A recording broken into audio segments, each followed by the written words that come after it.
মানুষের কাছে কখনো ভালোবাসার জন্য হাত পাতবেন না। আকুতি মিনতি করে আত্মমর্যাদা দমিয়ে ভালোবাসা পেতে নেই। কখনো এমন কাউকে ধরে রাখার চেষ্টা করবেন না যে আপনার থেকে ছুটতে চায়। অসম্মান করে, ব্যক্তিত্বে আঘাত করে কথা বলে এমন মানুষ থেকে যতই অসম্ভব লাগুক, দূরত্ব তৈরি করুন। সেই অবস্থান পরিবর্তন করুন। আত্মমর্যাদা ছাড়া কারো আপন হওয়ার চেষ্টা মানে নিজেকে অপমান করা। যে মানুষ আপনার খারাপ লাগবে ভেবে তার পছন্দের কিছু ছাড়তে পারে না, এতটুকু নিশ্চিন্ত থাকুন, আপনি পছন্দের তালিকায় আছেন, সবকিছুর ঊর্ধ্বে নয়। নিজের অবস্থান বুঝতে শিখুন।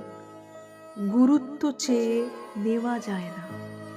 যেখানে ভালোবাসার চাইতে অভিমান বেশি, ভালো লাগার চেয়ে অভিযোগ বেশি, সেখানে কখনো মানসিক শান্তি খুঁজতে যাবেন না।